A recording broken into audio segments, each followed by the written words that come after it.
Today we have Beth Doglio and Marilyn Strickland, candidates for CD10. And next week we will have Lori Dolan and Sam Hunt, excuse me. Okay, and then on June 10th at 7 o'clock in the evening, the endorsement teams will have an all-member meeting, and we'll review all the candidates for offices for CD10, LD22, County Commissioner, Superior Court Judge, and the PUD.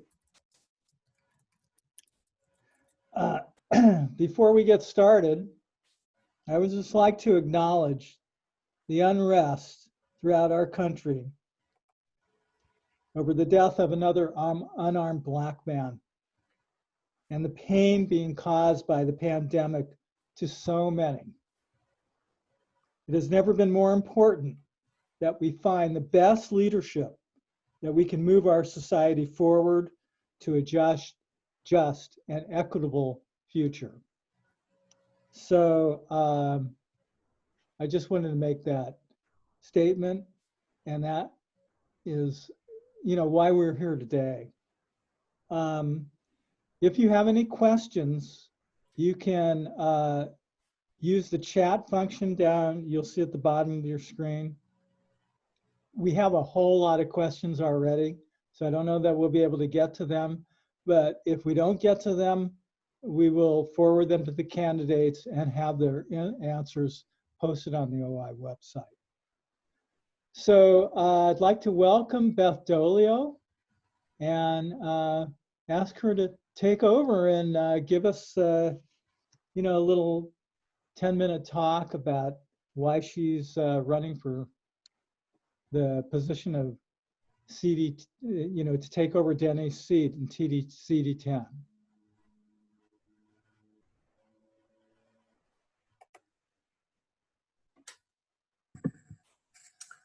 Okay, well, I appreciate you all taking the time. This is an important time in history. I've appreciated all of the work that you've done over the last few years and been in the trenches with you doing some of that. I will continue to be there, win or lose. So I am Representative Beth Doglio. I currently serve as the state representative in the 22nd Legislative District, where I've lived with my family for over 2 decades. The 22nd is fully encompassed in the 10th Congressional District, and it makes up about 25% of the 10th Congressional District. Just a little bit of background about myself. I grew up in a small, very diverse little town in Illinois called Kankakee.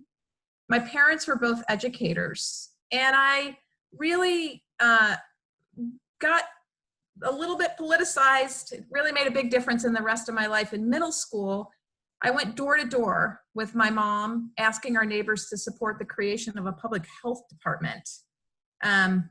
Quite forward-looking now when you think about how important our health departments are given the pandemic. From that very young age, I learned that we really have to take responsibility and fight for the kind of future that we want. And if I'm lucky enough to be your congresswoman, I will fight for a new future, a future that invests in people, invests in racial and economic equality, not more profits for the wealthy, and not more militarization. Look, we are living in unprecedented times. John spoke to that. There's not a manual about how to lead when there's a pandemic, an outpouring of rightful outrage about police brutality, more than 40 million people unemployed, countless small businesses struggling for their existence, and a president that is only making it worse. Given the protests and the police response across this nation, I'm going to start by talking a little bit about excessive use of force and racism. First of all, I denounce racism, and I will continue to take action to end police brutality. Black Lives Matter. This is not new to our community. In May of 2015, Andre Thompson and Bryson Chaplin were 2 unarmed young Black men in Olympia. They were shot by a police officer and seriously injured. Leaders in our community, led by the Black Alliance of Thurston County, came together to address Washington's perverse malice standards. Those standards in our law prevented any meaningful prosecution of police violence. And at that time, before I even took office, they asked that I sponsor a bill in my first session addressing the issue. I did that. And I introduced what became House Bill 1000, the first bill of the session to be dropped. I did not do this to make new friends in the legislature. Let me tell you, it was a rocky start for me, having taken this bold step. But because my community came to me and worked with me on the issue, I knew we had to change the law to allow families and victims of disproportionate and racial bias to seek justice. That eventually became I-940 with a lot of work by a lot of other people, and that continues to be implemented. And we've got to keep up those reform efforts locally. But in Congress, I will take action to pass policies that, 1, implement implicit bias training, 2, move us towards community policing with civilian oversight, 3, militarize our police forces, and 4, centralize the collection and reporting of police shootings and killings, and actually have accountability for murder and police brutality. There's so much more, and these are deep systemic issues of racial inequality that must be dealt with as such. But police brutality and white supremacy is clearly not the only inequity facing African Americans in our communities. From economic inequality to educational outcomes to healthcare, we have so much work to do. For healthcare outcomes especially, whether it's asthma or other conditions driven by pollution, or now a disproportionate rate of infection and death coming from COVID-19, we must ensure all people, especially people of color, have access to the care they need. These inequities in our nation have been laid bare by COVID-19 and by the recent police brutality. Now, it's not that it wasn't there before. All of this was there before. But that we have a clearer focus right now. We must find ways to create a new future as we arise from this dark time in our history. We can see clearly what it means to have no paid sick days, no paid family leave. Given the economic and health implications of COVID-19, it's absolutely essential that the next member of this district be a fighter for the livelihoods and lives of workers. And I will fight tooth and nail with workers across this nation to permanently put in place paid sick leave, paid family and medical leave, and universal health care. Now look, we've also got to build the power of unions. My sister is a home care provider in Oregon, and I called her recently and said, hey, are you a member of a union? Her answer, no, I sure wish the hell I were. I'd make more money and I'd have better benefits. Just as I did as a state legislator in passing a bill that helps part-time state employees, it gives them the right to organize in this state, I will work hard to make sure our labor movement becomes as strong across this nation as it is here in Washington State. And that's why I'm proud to have earned the sole endorsement of the Washington State Labor Council, along with UFCW, who represents our grocery store workers and nurses, and our state employees, machinists, United Auto Workers. I'm proud to have those endorsements, and I have the sole endorsements from all of those unions. Healthcare. I know this is something that you all have worked very hard on, and I am the only leading candidate in this race that is unequivocally for an expanded Medicare for all, that not only it covers basic health care, but also vision, hearing, and dental, and long-term care. We don't need more GoFundMe campaigns. My friend who had good health insurance, both she and her husband, but ended up with a catastrophic laryngeal cancer, $10,000 and unanticipated costs. We don't need more in-network, out-of-network surprise billing, especially when the average healthcare CEO makes $7.7 million. I'm again proud to have earned Representative Pramila Jayapal's endorsement and really look forward to working with her on her Medicare for All bill when I'm elected. Now, a little background. I was the first executive director of Washington Conservation Voters way back in 1991, and I spent the last 13 years at Climate Solutions. I am the only leading candidate that has the depth of knowledge and experience in actually passing policies to create our fossil-free future. We need someone with experience in taking on the fossil fuel industry and winning. I was the director of the Power Past Coal campaign that actually stopped 7 coal export facilities dead in their tracks. I was front and center in getting the 100% clean electricity bill across the finish line that integrates both equity measures and labor standards. I was also the prime sponsor of the Clean Buildings Bill. And because of that, I'm proud to have the endorsement of the League of Conservation Voters, our own Thurston Environmental Voters, and super excited to have the Youth Climate Movement Sunrise endorsement. As a member of the LGBTQ caucus, I work every day to be an inclusive policymaker, taking on economic, gender, and racial inequities in our nation. There's just a concentration of wealth in the hands of the few that leaves too many people living paycheck to paycheck. I want to redirect those dollars into our communities and the pocketbooks of this nation's workers. I will do everything in my power to save the post office and move the rest of the country to vote by mail. I will continue to speak out and work to close for-profit prisons. I will work to reform our criminal justice system. And obviously there is much, much work to be done on immigration. Just a little bit on housing. I have a very long history working on housing issues, and I was able to pass the Housing Alliance's top priority bills that give our local governments more access to dollars. It takes our home fund that we had to do by vote of the people. It allows councils to just simply vote and move that forward, opening up about $750 million of additional dollars to put into housing for our very poor and into mental health.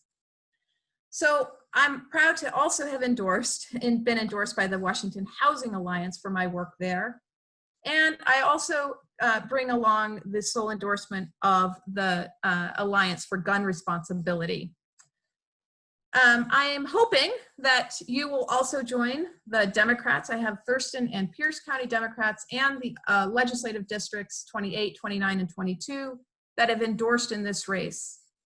I want to go to Congress and work hard for the people in the 10th Congressional District, being a progressive person who has proven that I can get things done by working across the aisle and across my caucus, but moving real progressive legislation, landmark legislation across the finish line. And I hope that you will help me get there. And I'm happy to take any questions. Okay, thank you so much for that, Beth.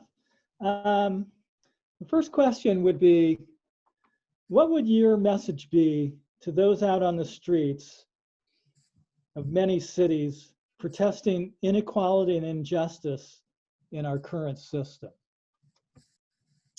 Well, I'd say keep protesting until we get it right. I think that we have, in fact, I'm headed down as soon as we wrap this up myself with my mask on to join my neighbors in protesting the police brutality that has taken place in this country for many, many, many years. And so I think most importantly, I am really, I don't think we need to listen anymore. I think we need to act. I think we need to change policies. I think I put in front of you very specific things that we need to do as a country. And I think working in platforms like this through Indivisibles and other organizations that work on social justice issues, make our leaders make change. We have to do this. We can't, you know, I don't want another single life I do not want another single death, you know, of a person of color unjustly because of racism in this country. I think continue to educate yourselves on the historical impacts and systemic racism and how that plays out, how these systems that we work in were built by white people for white people. How do we systematically dismantle that and rebuild a system that works for all people I think continuing to be part of that conversation and part of pushing for change is something that I think people need to commit to, not just today, not just tomorrow, but for the rest of our lives. Okay. What would you say are your most significant accomplishments during your time in the state legislature? I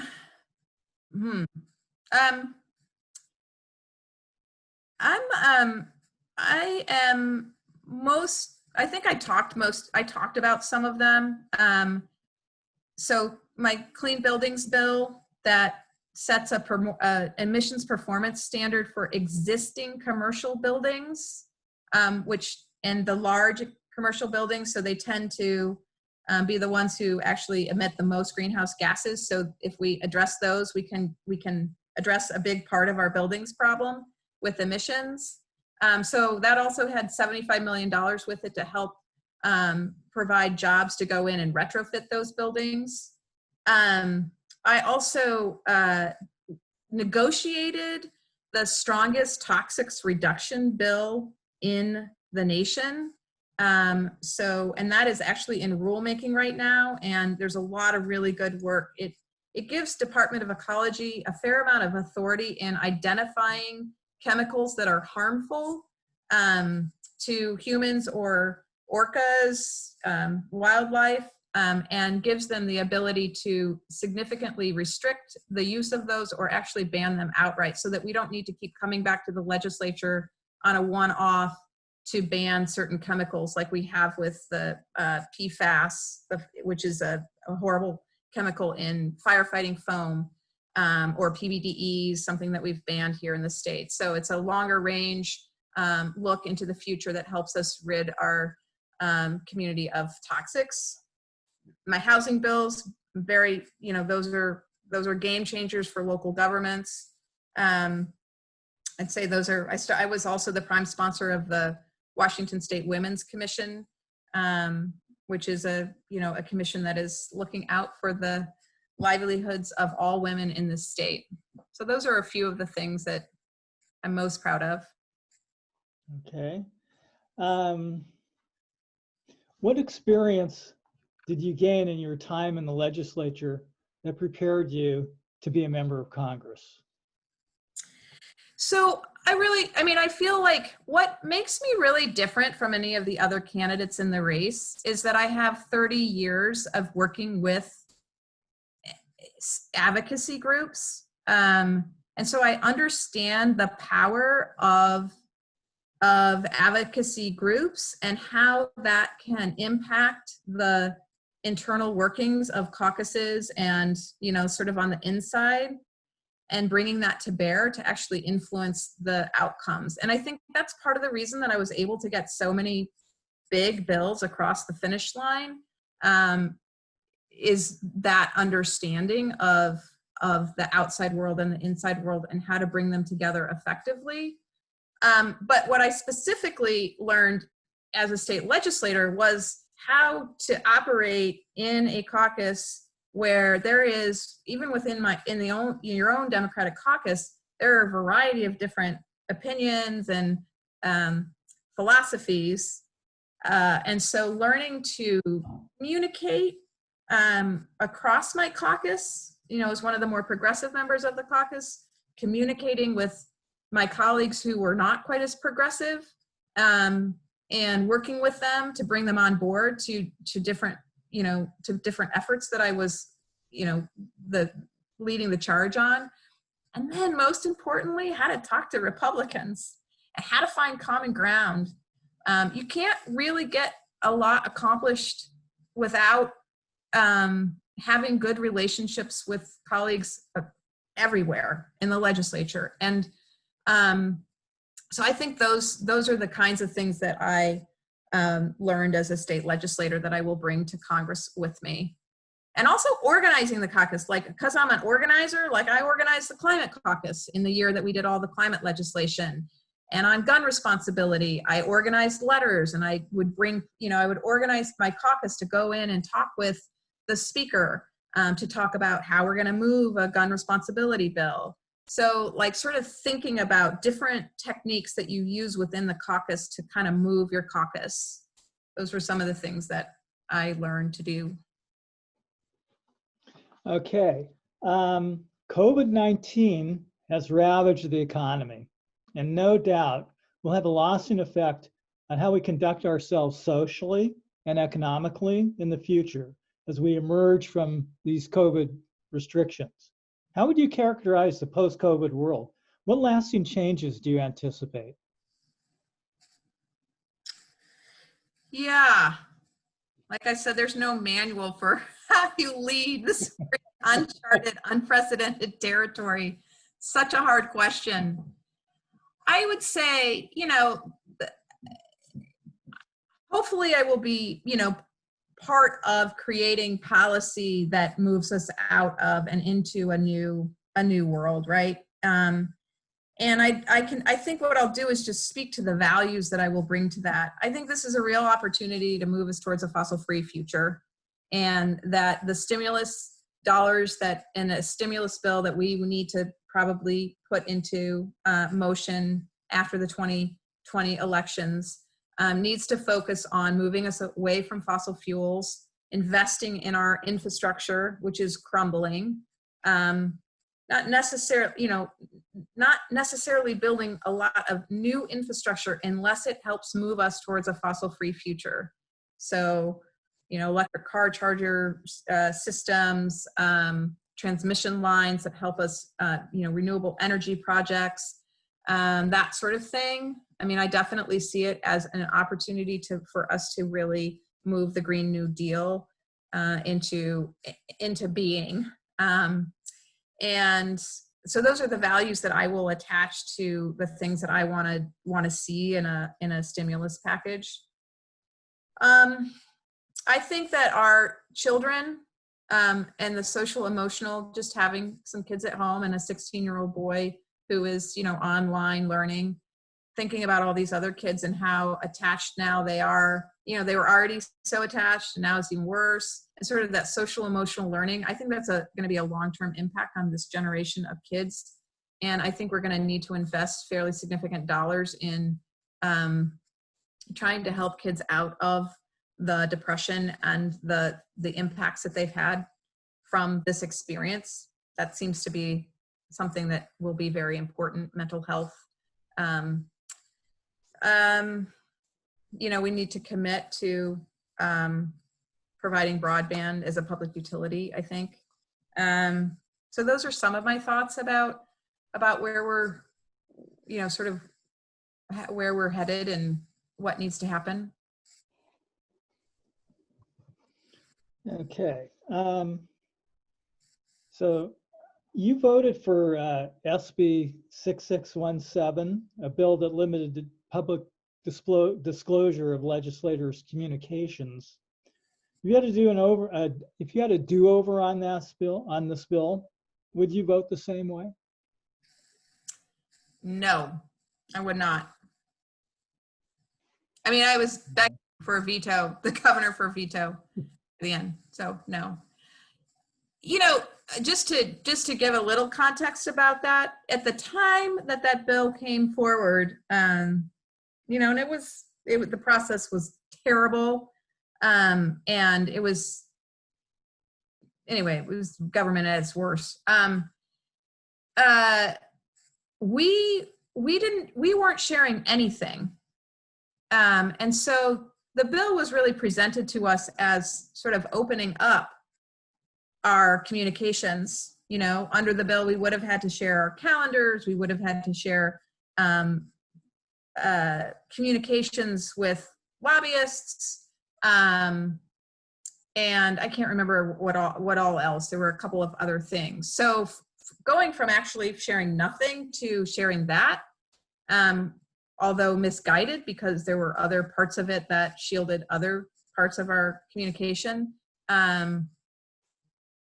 you know, I guess that's why I voted for it. And then it became really clear that within the bill, there were parts of it that really were not, you know, were not as open as we needed to be. So. Okay. Okay, let's move on to climate change. Climate change mitigation is a top priority for Democrats. What strategies, legislation do you think would be the most effective for reducing carbon emissions? So I just want to say that a big part of the reason that I'm running is because I don't feel like there are enough strong voices in Congress working to turn the tide on climate change. And I saw this when I came in. It's why I ran for the state legislature in many ways. Obviously, I expanded my portfolio greatly, but and I will continue to work on many issues like I have in the state legislature.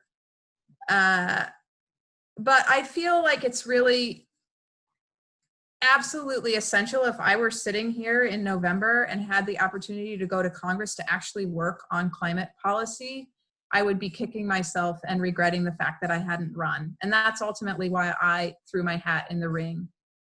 Because we can't sit here in Washington, where we've done a lot of great work, Washington State, on climate, and let our nation sort of flounder around and not actually address the issue. We do not have very much time. And so in terms of the ways that, so I also saw coming in as a champion, it made a huge difference. And then in 2018, when we got a whole handful of champions in swing districts who ran on climate and won, it made a huge difference. And we were able to actually get like 22 bills passed on environmental issues, many of those climate related, in 2018. So huge difference who's there. I guess it's 2019. But you know, carbon pricing is something that I've worked on for years, and I will continue to work on that. I'm very agnostic about what that looks like, where the dollars go. If it comes back to people as a dividend, great. If it gets invested into building our fossil-free future, that's great too. I would love to see and will work on and be a strong voice for carbon pricing. But I think what's happened here in Washington in terms of having policies that address the issue sector by sector has been super effective, and I think we might have more, depending on what it looks like after the 2020 elections. We might actually have more success and be able to go deeper more quickly if we have a sector by sector approach. So we are committing to 100% clean electricity in our electric sector. We are addressing the 30% of our emissions that are, come from our building sector by having stronger building codes, by requiring, existing buildings to meet efficiency standards. And then in the transportation sector, once we move to an electric grid that is fossil free, that's when we can start to move our transportation sector into a fossil free position as well, by building out electric and hydrogen and also just simply reducing. And I do want to say the most important thing is that we start to reduce the amount of energy that we use, because it is the cheapest energy and the safest energy that we have to produce is the energy that we don't use. So that's a really important thing. And I think there are some lessons that come out of this, this time, about how we might be able to move in that direction. Okay. Okay, so moving on to healthcare, I think that we all agree that we would like to see universal access to quality healthcare for all Americans. Could you give us your conception of how we could best achieve this goal? Well, first of all, I'd like to say I think we want it for all people in the country to have access to healthcare, not just all Americans. So I believe that if you are in this country working in any capacity and you are sick and you need care, you should be able to access care. Does not matter about your status, your citizenship status. So I am a proponent of Medicare for all.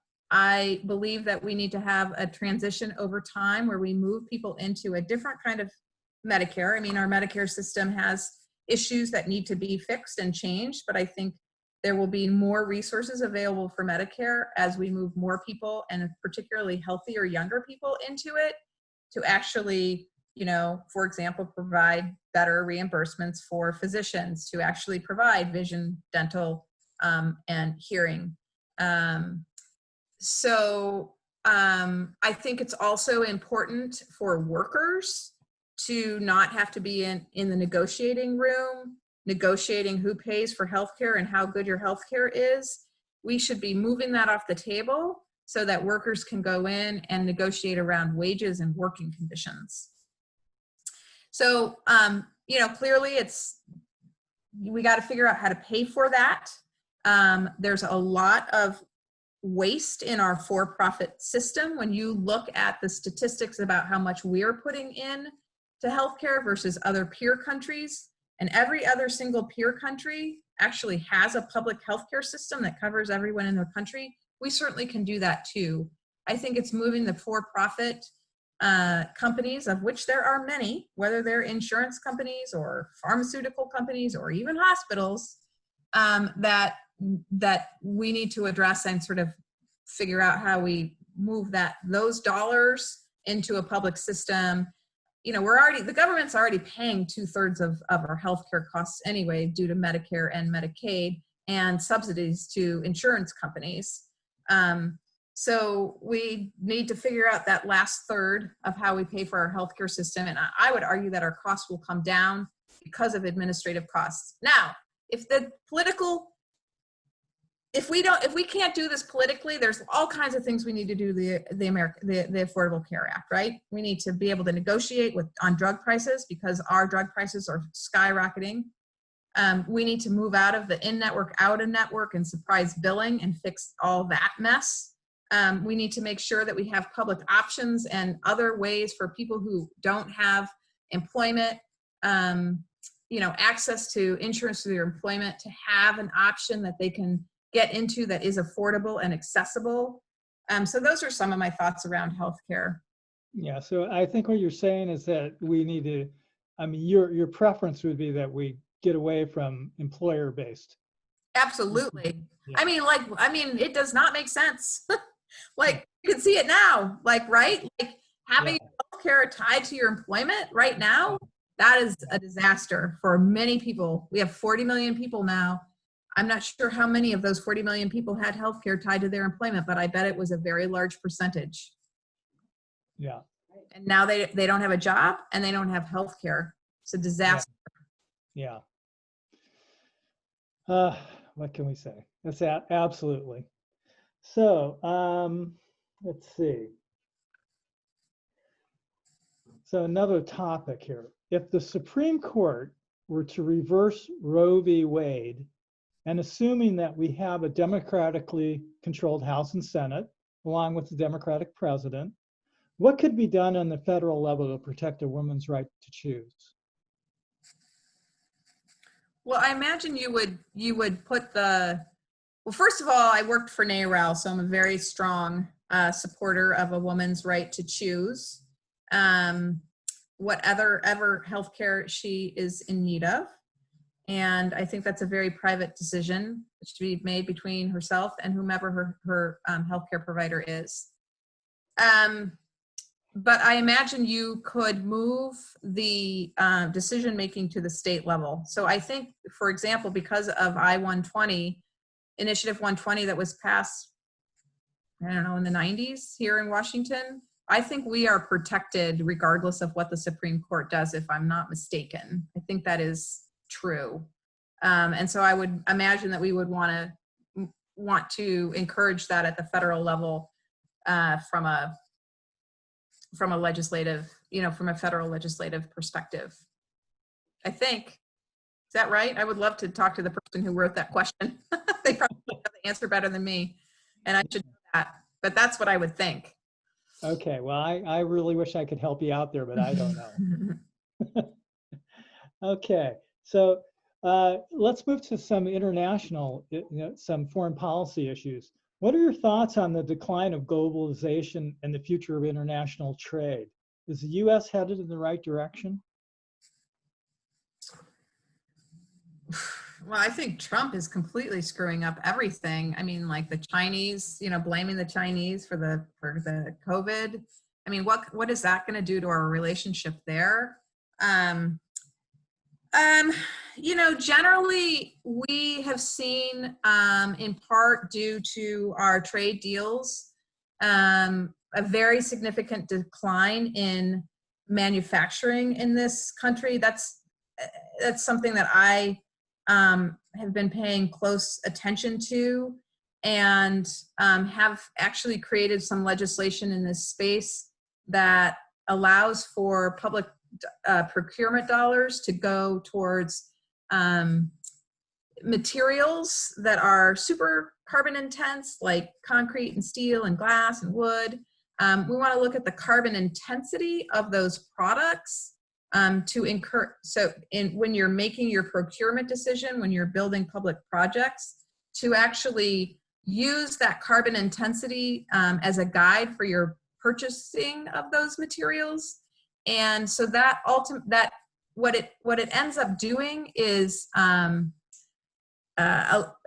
of forcing you to purchase materials that are made closer to you, because that accounts for some of the greenhouse gas emissions that are associated with those products. So that is just one policy solution that I've had to help move, to help encourage manufacturing of those products here in the United States, where we have better labor practices and we have cleaner energy that's actually, at least in some parts of the country, like the Northwest, where we're producing steel, for example, in West Seattle. That's some of the cleanest steel that's made in the world. All of our public buildings should be utilizing that rebar that comes out of Nucor, although they're not a union shop, so that's a bummer. So anyway, those are some of the ideas that I have around where we're headed on sort of global manufacturing, I guess, and trying to bring jobs back into the United States, because we are losing them hand over fist. In fact, Alcoa is now up in Ferndale, the last aluminum smelter on the, here in the States, in the West Coast, is now no longer. So, anyway, that's some of my thinking around global trade and sort of how we might want to change the way we're doing things as we're moving forward. That's interesting. We have time for maybe about one more question before we need to ask you to wrap up. To the rally. Yeah. What House caucuses would you be joining? Well, I was endorsed by the Congressional Progressive Caucus, so I would be joining the Congressional Progressive Caucus that's chaired by Pramila Jayapal and Representative Pocan. I would also join, any caucus that is focused on climate change, on building working family policies to help our middle class grow and thrive. And I would also join the Bicycle Caucus. Okay. All right. Well, thanks so much. We really appreciate your being with us today. And so go ahead and take a few minutes to kind of wrap up and let us know if those of us that want to support your campaign, how we can do that. And we'll move on. Okay, well, I think we deserve a progressive champion that will put people first. And that's why I'm not taking corporate PAC contributions. I want to make sure that our nation's workers and families and small businesses are first in line when there are relief dollars. I think what's happening now with relief dollars is just unconscionable. As I've mentioned, I have a 30-year history of standing up to powerful lobbies like coal, oil, LNG, and the chemical industry with that toxic spill I talked about, and actually winning. As I mentioned, I'm unequivocally for Medicare for All and the Green New Deal. I'm proud to have the endorsement of the Alliance for Gun Responsibility and an A+ from them for my work in the legislature. And I'm super dedicated to equity and inclusive policymaking, and I played a very significant role in helping move 940, which is so important to to moving beyond police brutality and murder in this state. And I want to work on that issue in Congress as well.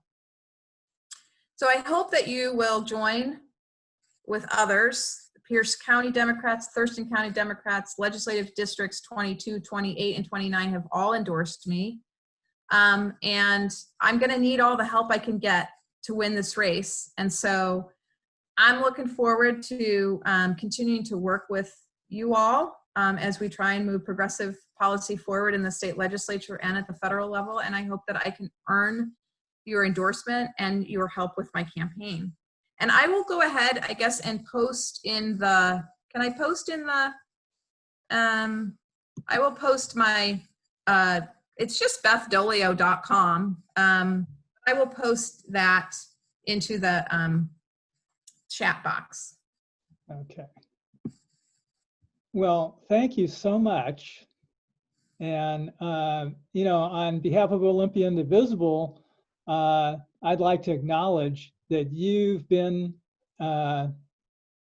with us on marches and at our rallies, and we certainly have appreciated your involvement with us in the past. And so I think you can expect that a lot of us will support you. I can't guarantee that you'll get our endorsement at this time. There's several great candidates, but you're certainly one of the front runners.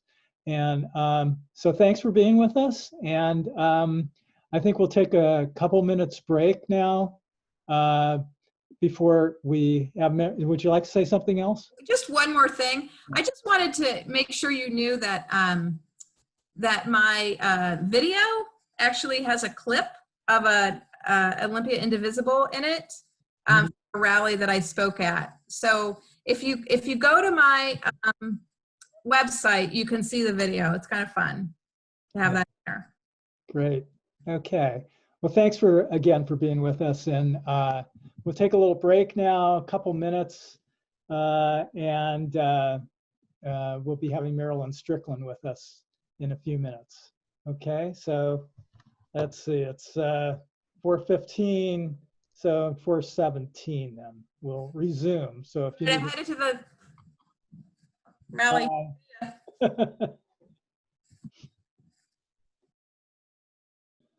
Okay. So Marilyn, I don't have your there you are. Thank you. Nice to see you. Nice to see you. Yeah. Okay. So welcome. Thank you. Yeah. So I guess we'd like to hear about 10 minutes or so of tell us about your campaign and why you decided to run for CD10 and what you hope to accomplish. So go ahead and tell us about you. All right. Well, thank you very much for having me here. It's nice to see all of you. My name is Marilyn Strickland, and I'm a candidate for Congress in the 10th District of Washington State. I'm running for Congress because the basic needs of too many people are not being met. And I start this with the story of my family. So my father was a young man who joined the military from rural Georgia. He fought in World War II and the Korean War, and he met my mother when he was stationed in Seoul. They fell in love, they got married, I was born, and then we moved to the United States. And we first arrived in Virginia in the Deep South in the 60s. And at that time, it was illegal for my parents to be married to each other, let alone for our family to exist. They drove around all evening looking for a motel room, and no one would rent to them. So that was really my mother, her introduction to the United States, in Min Kim Strickland introduction to the US, with her Black husband wearing a uniform, not being able to find a motel room in the middle of the night in Virginia. We eventually moved here to Washington State, to what was Fort Lewis at the time. And I grew up here in South Tacoma. I'm a military kid, and I've lived in Tacoma for 40 years of my life. I have seen Tacoma at its peak. I have seen this place when it was at its low, and I've watched all the highs and lows. I tell folks that I'm old enough to remember when West Olympia was not nearly as built out as it is now. And when I go over to Brenner Road to visit some of my friends, I see houses popping up everywhere. We know the world is changing. Now, as a person who grew up in a military family, here were some things we could always depend on. We always had a roof over our head. We had food on the table. We had access to reliable health care. And we knew that we could rely on my father's retirement when he left the military. And when I went to college, we actually got money from his GI Bill to help offset the cost of tuition. So our basic needs were always met. For too many people today, and even prior to COVID-19, that is simply not the case. And the Trump administration is consistently rolling back everything.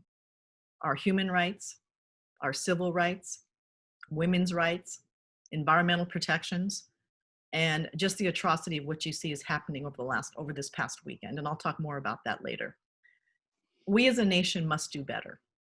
And we need people in Congress who have life experiences that reflect the entire nation and community that we served. I think that's vitally important.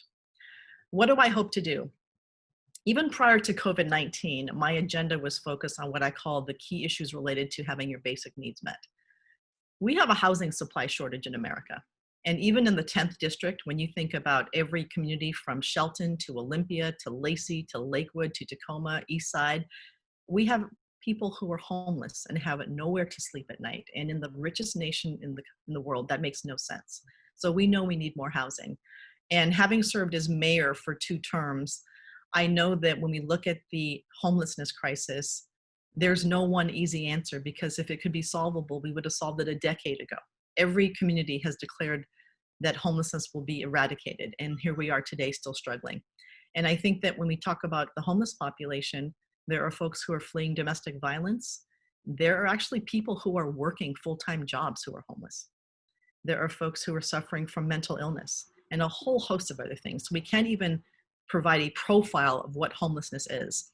But I do know that you have people who are part of that population who are motivated and want to be housed. And you have some people, it's going to take a long time because they have literally been on the streets for a decade. So as I think about housing, I think about a concept called housing for all. The federal government must make a much larger investment in housing. And that includes everything from increasing the number of HUD vouchers to allowing them to be more flexible, to investing in affordable housing trust funds, and even doubling or tripling the low-income housing tax credit so that developers are going to be incentivized to build more housing. We also know that housing is often a local land use issue where local zoning and regulations do not allow more housing to be built. So it has to be a comprehensive plan where the federal government works with state government and local government to get more housing built. Healthcare. If COVID-19 hasn't done anything else, it has shown us how the disparities that exist in our system. And we know that there are different outcomes for different populations. And we need to make sure that we have a healthcare system that is affordable, accessible, transparent, and I say this, and equitable. And when I think about healthcare, I'm not going to get hung up on what we call it or the nomenclature. I want to focus on what the outcome is. The desired outcome for healthcare in America should be coverage for every single person who's a resident of this country, period. And I believe that we have to think about what can have Congress to get us on that path. And I think there are 4 things we can do. We can lower the eligibility age for Medicare. We can raise the age where young adults can stay on their parents' policies. We can add a public option like President Obama intended when he first launched the Affordable Care Act. And we can look at pharmaceuticals and have the prices negotiated publicly with either Medicare or Medicaid to make it transparent and drive down the costs. I believe that there is a will in Congress in both sides of both chambers and even in a bipartisan way to get those policies moved forward. If we can move those forward, we can make great progress in getting to universal coverage. We know that we need a public health system that is well-funded and believes in science and research to deal with pandemics like this. This will not be the first time we have a big epidemic or pandemic. And so are we going to invest in that or aren't we? And then finally, I will just talk about economic security. I have spent the last decade in my career either as mayor of Tacoma or as CEO of the Seattle Chamber, trying to fight for jobs, for opportunity, for fairness, and for economic security for all people. And as we look at what's going to happen post-COVID in this economy that we're going to have that is going to be very different from what we know now, we have to think about how we support workers first, how we keep them safe and focus on public health and science, and also support our small businesses. I believe it is time for us to seriously consider doing pilot programs across the country in different markets where we look at what universal basic income could be. And I say that because the mayor of Stockton, California right now, Michael Tubbs, is experimenting with a program where every resident gets $500 a month. Not the whole population, but he's experimenting with the population. I think it's time to give that a try here in the US. And I say that for a few reasons. There are folks who work full-time jobs who still cannot make ends meet. There are people who are unemployed or underemployed who can't make ends meet. If we have a basic floor of sustainability for people, that gives them housing that's more affordable. It helps them meet their basic needs. And so I'm hopeful that if I'm elected to Congress, that we will seriously consider launching some pilot programs in different markets with different populations just to see if universal basic income is something we can do. Now, some people will say it's a giveaway, it's too expensive, but we're either going to pay for it on one end or the other. And I just think that as we talk about what is possible to make this economy more just and more equitable, it's something we should consider. And then finally, I will say this, as an African-American woman, as an Asian-American woman, the immigrant part of my family, the Korean Americans who came here, my cousin was a postal carrier. And because of that union job, he was able to provide for his family, have good benefits, and retire securely. My aunt was a Teamster who worked in manufacturing down in Portland, Oregon. Those jobs gave them security. And these are for immigrants who came here for the first time in America. So as we talk about what we need to do to recover, it's really a conversation about helping our workers, using science for public health, focusing on small business and making sure that they get the help and support that they need, and then finally finding ways for people to retire with dignity. Our Social Security program that we have now is completely solvent, but it can be more so if we raise the cap on the income level where you contribute into Social Security. Right now, it's about $137,000 a year. It needs to be much higher, if anything at all. As we look at cost of living adjustments every year, we have to calibrate them toward the cost of living in every region because it costs more to live on the West Coast than it does in the Deep South. And then finally, as we look at Social Security, we have to recognize that there are fewer people contributing into the system than there are with a growing population of people who want benefits. This is why you support having comprehensive and compassionate immigration reform. We want people working, contributing into the system. It's why we support apprenticeships and job opportunities because more people pay into the system. But I think that Social Security needs to be looked at as something that people have paid into and have earned, and it's one way to provide secure retirements for as many people as possible. So for me, this is about the promise of America and what it's supposed to be. What my family got to do when I was growing up here that is just denied for too many families right now. And so I'm honored to be here to talk to you tonight. I'm happy to talk about policy decisions, and thank you very much for the opportunity to meet all of you. Okay, well, thank you for being with us. And yeah, I think I agree with many of those ideas that you just told us about. What would be your message to those out on the streets at many of our cities that are protesting inequality and injustice in our system? So let's look at what happened over the past week. And one of the things that my friends and I often talk about in our communities is that it's not necessarily that the behavior has changed, it is now on camera.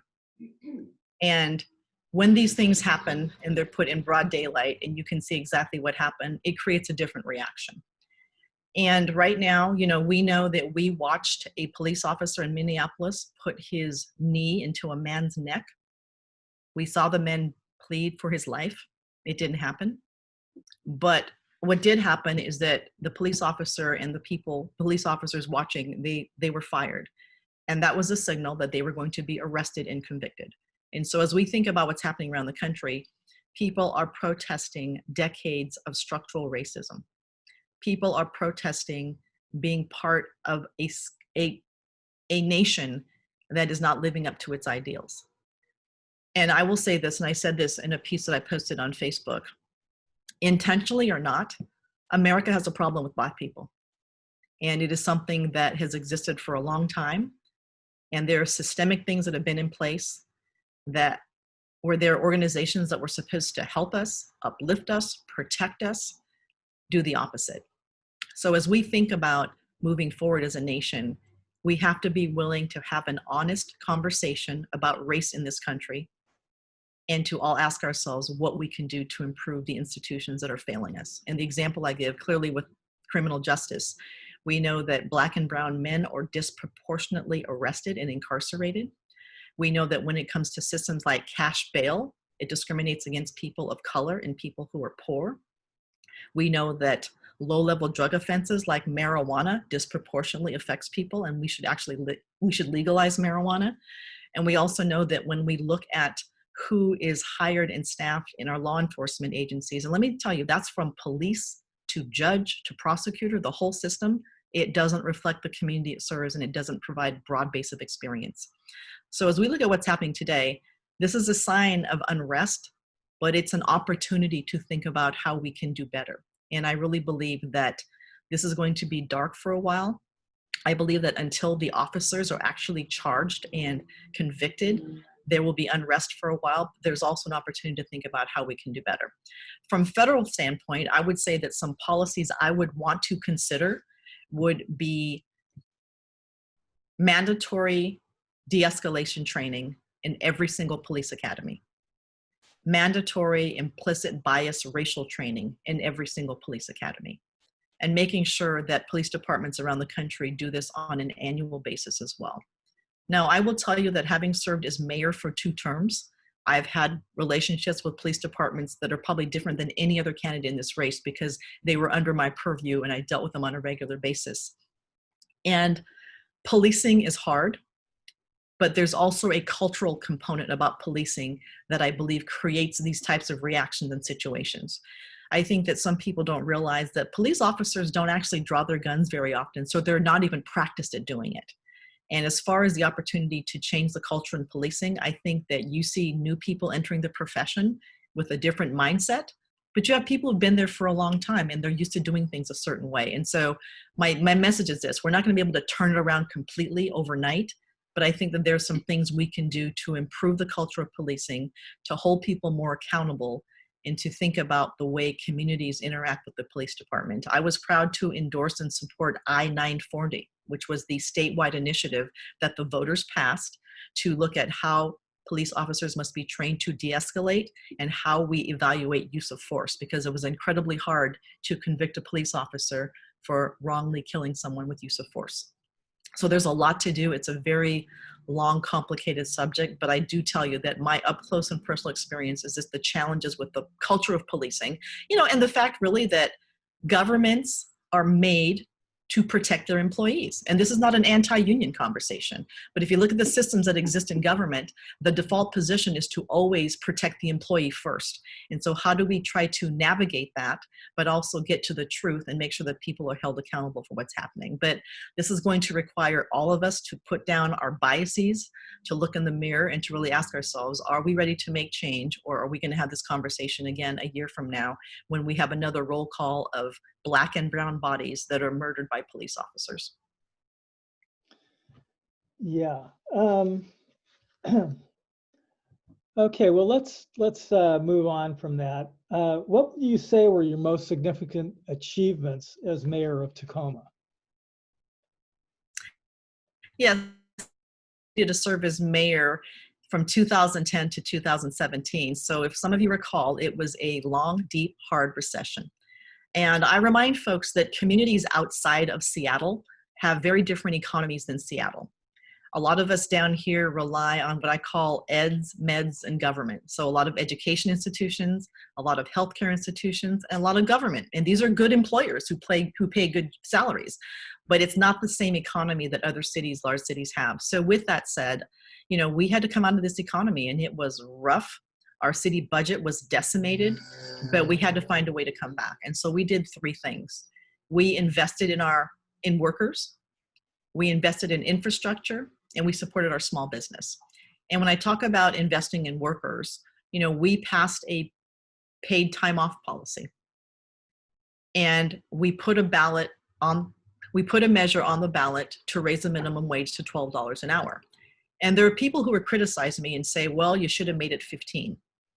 As mayor of Tacoma, we had to do what was best for our city and our economy.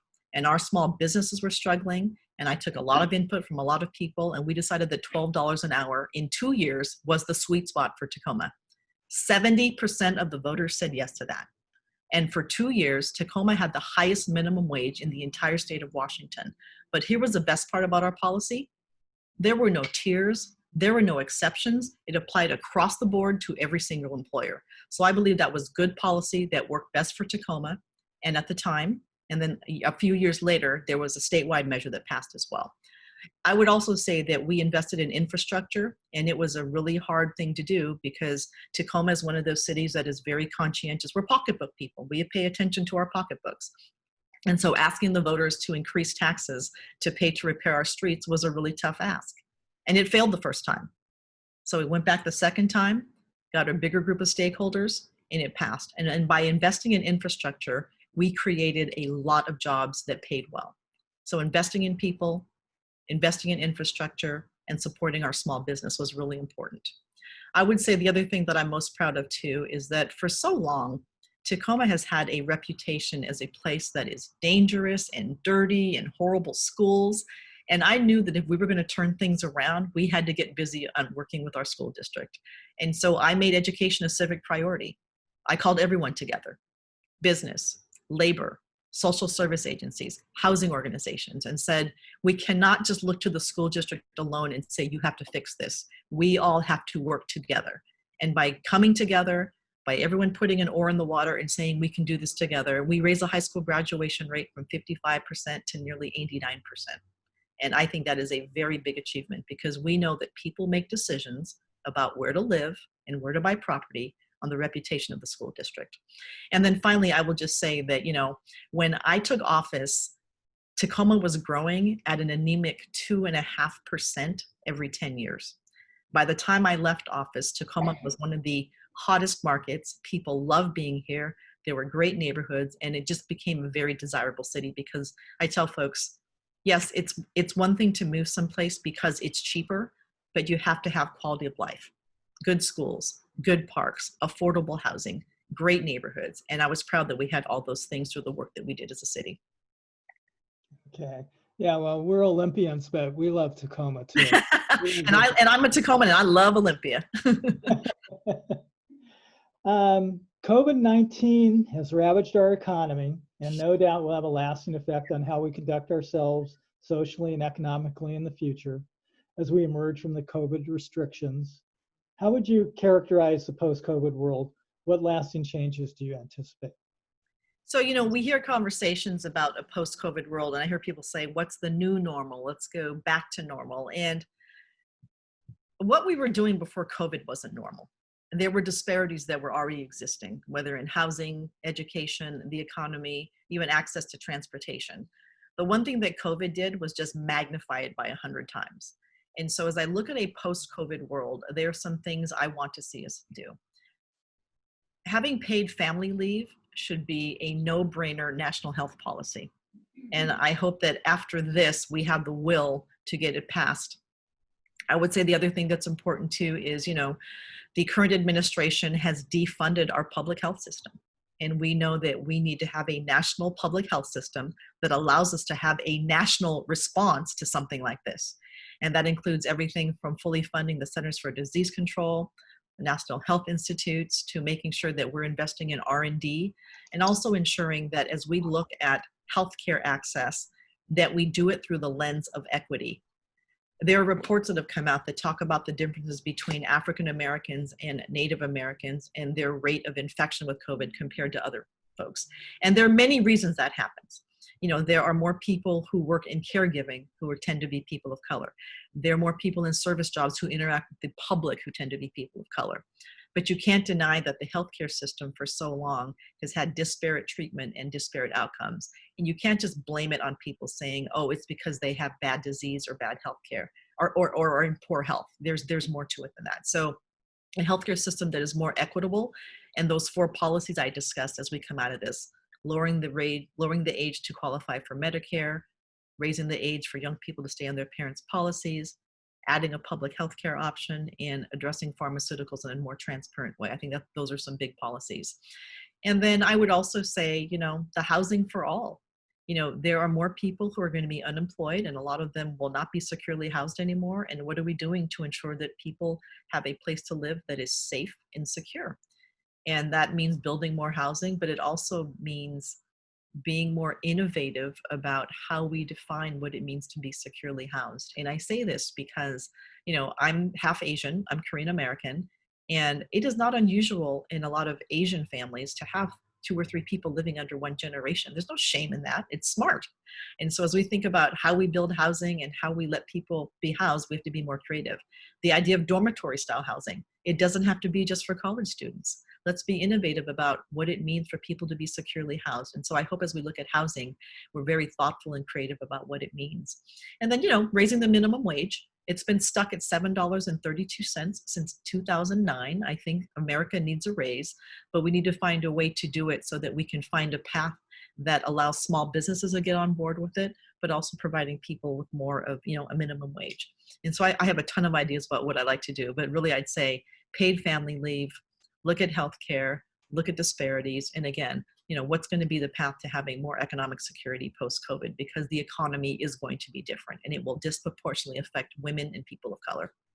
Yeah, I think you address that with the basic income. Basic needs, yeah, basic income, yeah, absolutely. Yeah. And I really do hope that, when Andrew Yang ran for president, some people, well, when you have 30 people running for president, it's hard to get airtime. And I just paid attention to some of the good ideas that you saw all the candidates come up with. And I think that especially as COVID has really taken hold of us in our economy, you think about what do people need? And so that's really how I started thinking seriously about a pilot program for universal basic income. COVID really drove me to that. Yeah, makes a lot of sense. Yeah. So let's talk about some of the other issues that came up while you were a mayor. Okay.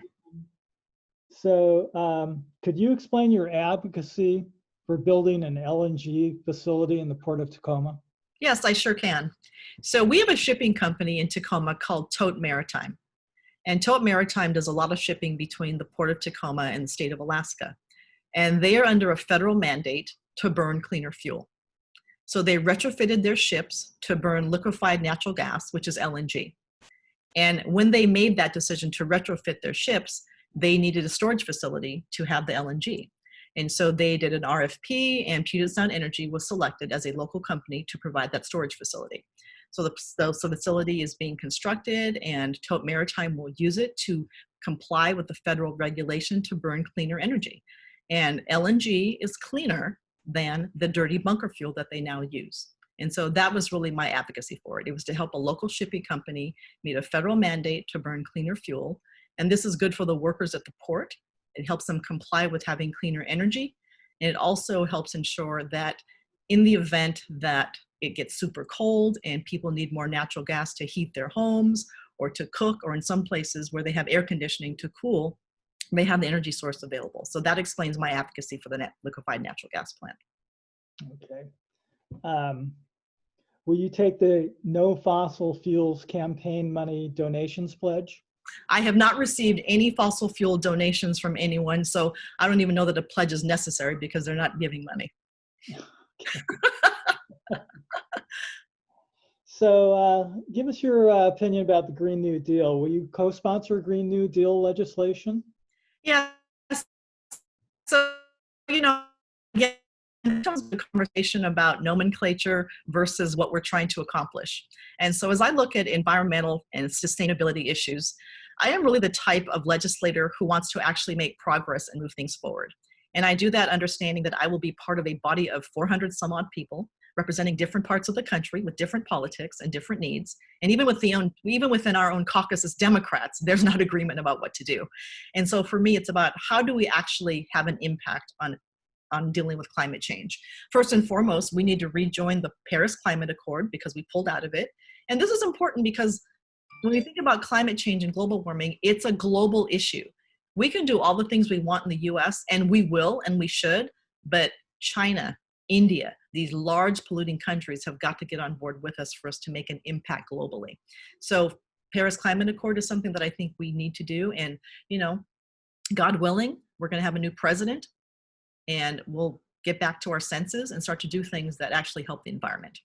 I would also say that as we look at how we as consumers use energy, we have to make it easier to make better choices for people. And the example I use is that, you know, living in Tacoma and working in Seattle for the past 2 years, I rode the 594 bus or the Sounder commuter rail to Seattle every day because it was more convenient and less expensive than driving. And what options are we providing for people to make responsible choices? Now, there are parts of Olympia and Thurston County where we're not going to get mass transit because the population density isn't there and it's going to take a long time to build. But if people are driving cars, is there a low carbon fuel standard that exists so that we can at least be less polluting? Are we making it easier for people to own electric cars? What kind of ride share is available? Does Interstate 5 have a carpool lane that goes from Tacoma to Olympia? The answer is resounding no. And so what types of investments can we make that we know are more easy fixes? I will also add too that as we look at how people use energy, you know, it's remarkable to believe that in some places in the US, people rely heavily on coal for power. And if we're going to tell people they can't do that, then what can they use instead that is going to not be cost prohibitive? There are people who work in those industries and they make good money and they have supported their families and good retirements.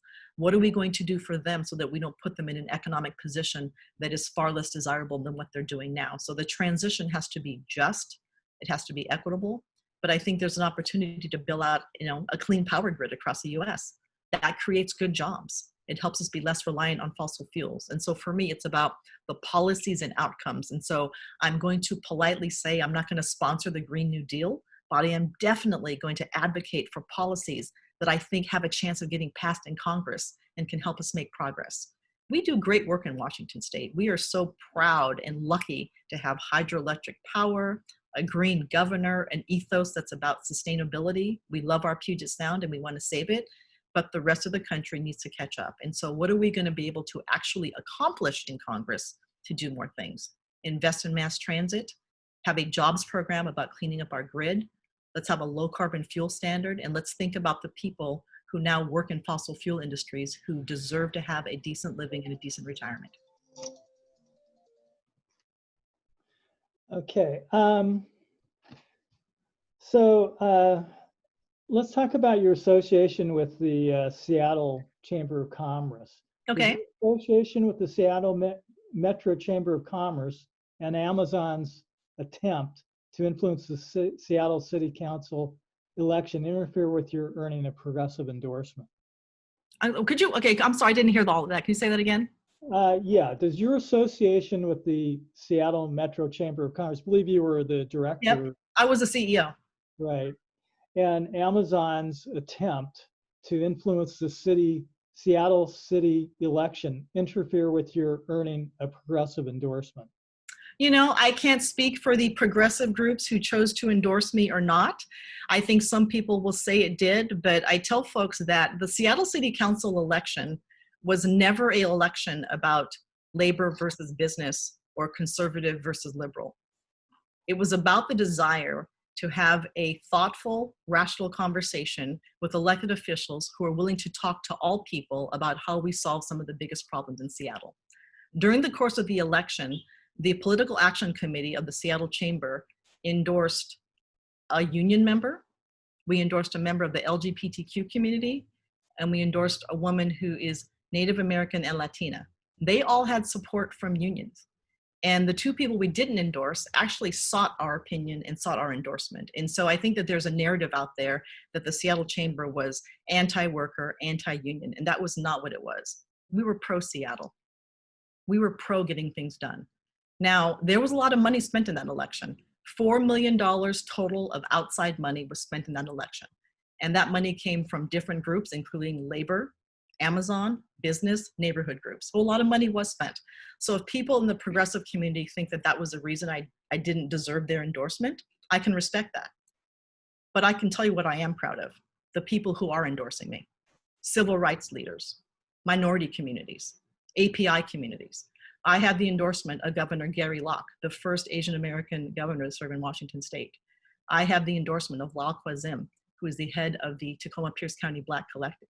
I have the endorsement of Lewitt Pritchard, who runs the Asia Pacific Cultural Center in Pierce County.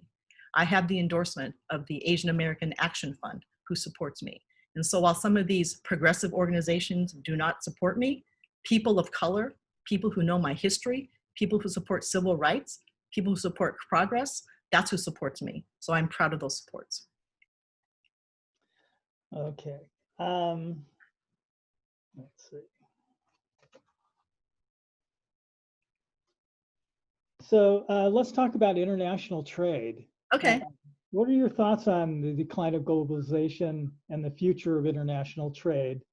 And how is the U.S., what direction do you think we should go in the Oh my gosh, this is a very complicated question, especially for us in Washington State, because 40% of our economy is tied to trade. And the biggest beneficiary of trade in Washington State are local small businesses that are part of the supply chain, whether it's for aerospace, whether it's for computers, manufacturing, you name it. And so when we think about trade policy, I would say Washington State probably has a very unique perspective and relationship. And then of course we have large trading partners like China, Canada, and Mexico. And so as we think about trade policy, I would say that there are a few things that have to happen. Number one, it has to be fair. It has to benefit the workers and companies here at home. There has to be an environmental standard, and it has to try to raise the standard of work for workers across the world. And when you think about what we're trying to do, it's a negotiation. And we are not going to get 100% of what we want. That's why it's a negotiation and a deal. But at a minimum, if we're able to do those things, I believe that local businesses can benefit. But it's a very complicated problem. Our relationship with China is complicated. We're large trading partners. Our economies depend on each other. We as consumers buy and own so many items that are made in China. And at the same time, we want to make sure that the rules are fair and that everyone's getting a fair shake. And so when I think about what trade must be, it must be fair. It must benefit our local communities. It must support workers here and at home. And I say this because the Trans-Pacific Partnership, as controversial as it was, actually allowed workers' rights in parts of the world that don't have them. People were going to be able to organize. And when you think about some of the workers in other parts of the world, especially in Asia, those are often women in low-wage jobs. And so I want us to challenge ourselves to be very thoughtful and comprehensive about how we think of trade and not necessarily believe that we can only stay in one lane. It can be done, but it's nuanced and it's sophisticated. The other thing about trade policy too that I think sometimes gets lost on this is that this is a geopolitical issue. By having good trade agreements with large blocks of countries in other parts of the world, that's a geopolitical thing. And so again, coming back to what was a Trans-Pacific Partnership, there were 12 signatory countries on that. When we pulled out, the other 11 proceeded without us. And the TPP was a trade deal that was meant to do things, but it was meant to keep China in check as well. And that was lost in the conversation. And so I believe that trade's important, especially to us in Washington State. Our local businesses depend on it. Local people who work here make 20% more when it comes to jobs tied to trade, but it's a very delicate balancing act. And we have to understand nuance and sophistication and how dependent we are on trade as a state. Yeah, I totally agree with It's that. hard. Yeah. It's a complex issue. It is. You know, well, Trump's totally blown it, but One of many. yeah, The list is long. yeah. So we're coming towards the end of our time. Okay. How about taking a few minutes to wrap up and tell us where we can help if we want to join your campaign and anything else you'd like to tell us about you. No, thank you. So thank you for the opportunity. So like everyone else in the age of COVID, we are on social media and we're doing it heavily. So we're on Facebook, Strickland for Congress, Marilyn for Washington. We're on Instagram, we're on Twitter. So look us up. And if you want to get involved with the campaign, we are thrilled to have you join us. I will say this, you know, as we look at Congress in the future, I think there are a few things that are absolutely important. Government should reflect the community it serves. And yes, I was the mayor of Tacoma. Yes, I'm a Pierce County kid. I've been here most of my life, but I have relationships in Thurston County. Whether I was down there lobbying as mayor of Tacoma in Olympia, I have friends who grew up there, and I understand that this is a large district that is diverse in every possible sense of the word. From Mason County to Thurston County to Tacoma and Pierce County, it's urban, it's rural, it's suburban. People fly Black Pride flags and they fly Confederate flags. I mean, literally, it is the most diverse district probably in the entire state of Washington.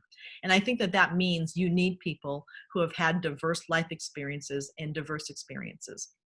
I will say that one thing I bring to this race that no other candidate does is that I cut my teeth in local government. When I served as mayor for 8 years and a city council member for 2 years, local government just gives you a very different purview of what people need. In Congress right now, there are 41 former mayors. And so the transition from mayor to Congress is not that unusual. And I really believe that being on the ground, understanding local government, understanding what local people need just gives me a very different perspective. If we had had the first COVID relief package that had a boundary of population of 500,000 or more to get help, I would have been there with my hand up saying, what does that do for my cities in the 10th district? And so I just think that having local government experience gives me a very different and much needed perspective about what we need in local government. I would say the other thing that's important too is that I was the leader of a city coming out of a recession, and we're about to come out of something that is unlike anything we've experienced. It's easy to legislate when the economy is good and to say all the things that you can give people. It's another thing to come out of a recession and to think about how we're going to lift up workers, how we're going to help small businesses, how are we going to restart economies. I just think that I have a very different skill set than anyone else in this race because I've led through a recession.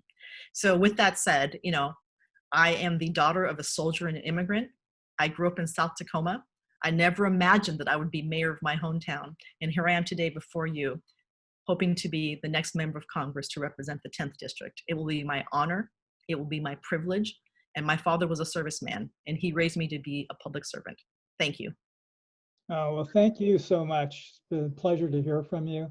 I just want to just apologize to all of the members who submitted. There are many other questions that we didn't get to. Okay. And so we may send them to you, and you can respond by email, I guess. So thanks you so much, and everybody that hopefully you enjoyed hearing from both Beth Doglio and Marilyn Strickland today. And we will be back next week at the same time, same place with Lori Dolan and Sam Hunt. So thanks again, Marilyn. And that's all, folks, for today. Okay, thank you very much. It was nice to see all of you. All right. Be Bye-bye. safe. Bye.